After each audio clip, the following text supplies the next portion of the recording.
একজন নারীকেও তারা এই মনোনয়ন দেয় নাই সরাসরি নির্বাচন।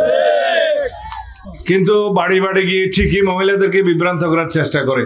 আমরা মেয়েদের শিক্ষার জন্য 1991 সালের সরকার ক্ষমতা থাকার সময় দেশনেত্রী বেগম খালেদা জিয়া মেয়েদের অবৈতনিক শিক্ষা ব্যবস্থা করেছিলেন, উপবৃত্তি চালু করেছিলেন, এবং তারা আজকে এই শিক্ষা ব্যবস্থার মধ্য দিয়ে সমাজে প্রতিষ্ঠিত হয়েছেন। বাংলাদেশের নারী সমাজের অগ্রগতি হয়েছে, উন্নয়ন হয়েছে এবং শিক্ষিতের হার বেড়েছে নারীদের মধ্যে। আগামী সংসদে যে শতকরা 10% সরাসরি নির্বাচনের জন্য নারীদের মনোনয়ন দিতে হবে, মহিলাদের মনোনয়ন দিতে হবে, এটা আমাদেরই প্রস্তাব। কিন্তু আমি অন্যান্য রাজনৈতিক দলের ক্ষেত্রে দেখেছি একজন নারীকেও তারা এই মনোনয়ন দেয় নাই সরাসরি নির্বাচন। কিন্তু বাড়ি বাড়ি গিয়ে ঠিকই মহিলাদেরকে বিভ্রান্ত করার চেষ্টা করে।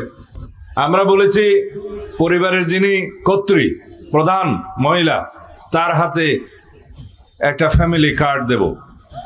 এই ফ্যামিলি কার্ড অবশ্যই যারা দরিদ্র পরিবার তাদের কাছেই দেয়া হবে।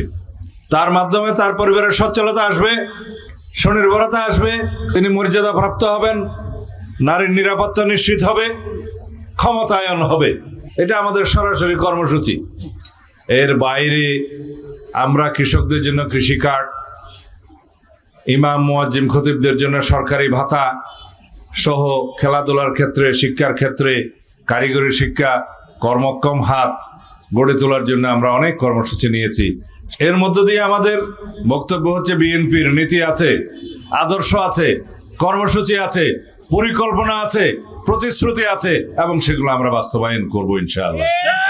অপরপক্ষে যারা জনগণকে বিভ্রান্ত করছে তাদের আমরা কোনো পরিকল্পনাই দেখি না, দেশ গড়ার কোনো নীতি দেখি না।